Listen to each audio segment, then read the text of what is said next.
Баршаларыңызға қайырлы күн, достар. Менің каналыма қош келдіңіздер. Мен сіздерге осындай өте дәмді және оңай жасалатын самсаның рецептісімен бөлісетін боламын. Қазіргі кездегі хит самса десем де болады. Міндетті түрде жасап көріңіздер, сіздерге сөзсіз ұнайды деген ойдамын. Жасалу жолы өте қарапайым және оңай. Ал енді бастайық. Ол үшін бізге ұн қажет болады. Ұнымызды міндетті түрде електен өткізіп алыңыздар. Ұнымызға тұзымызды себеміз.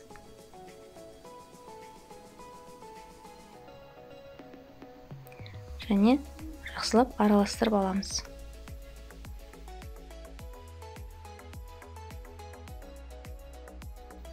Ұнымыздың ортасын ашып, оған сұйық майымызды құямыз. Содан кейін қайнап тұрған ыстық суымызды құйып, қасықпен араластырып аламыз.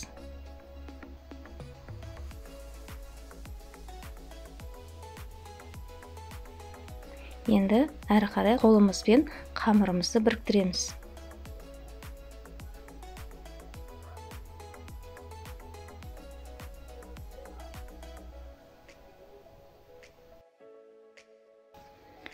Бізде қолға жабыспайтын жұмсақ әдемі қамыр шығады. Енді қамырымыздың бетін майлықпен жауып, қойып қоямыз. Әрі қарай салмасын дайындаймыз. Ол үшін бізге тартылған ет қажет және картоп жуа, тұз, бұрыш қажет болады.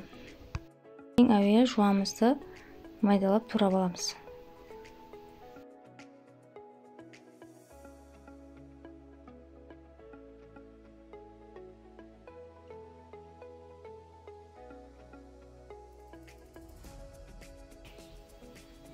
Одан кейін картопты төрт бұрышты етіп турап аламыз.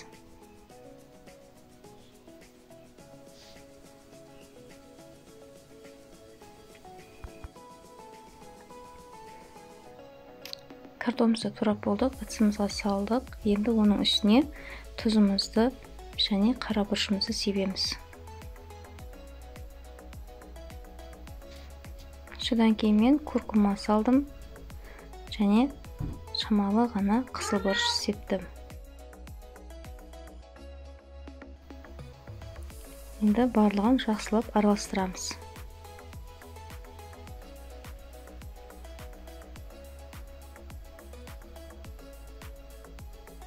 Мінекей, біздің салмамыз дайын. Енді әрі қарай қамырына кірісеміз. Қамырымызды майдалап бөліктерге бөліп аламыз. Қамырымыздың кеуіп қалмау үшін бетін жауып қоямыз, әрі қарай қамырымызды жаямыз. Қамырымызды топ-томалақ етіп жайып аламыз және оның бір бұрышын кесіп, сол бұрышына салмамызды салып, қамырымызды ораймыз.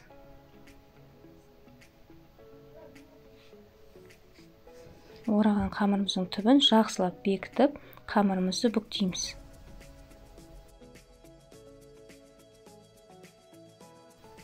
Бізде осындай әдемі самса шықты. Келесінде осылайша бүктеп, әдемілеп орап қоямыз. Мінекей, достар, менің самсаларым дайын болды. Осындай әп-әдемі болып шықты. Енді осы самсаларымыздың бетіне жұмыртқаның сарысын жағып шығамыз.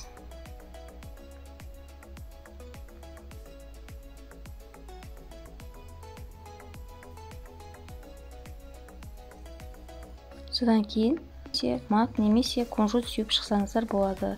Болмаса сеппесеңіздер де болады. Дайын болған самсамызды қызып тұрған пеште пісіретін боламыз. Мінекей, достар, менің самсаларым дайын болды. Бізде осындай әп-әдемі самса шықты. Міндетті түрде жасап көріңіздер. Менімен бірге болғандарыңыз үшін рахмет. Менің видеом сіздерге ұнап жатса, достарыңызбен бөлісе отырыңыздар және менің каналыма тіркеліп, лайк басып, комментарий қалдыруды ұмытпаңыздар. Сіздермен бірге болған ардақ, сау болыңыздар. Келесі кездескенше.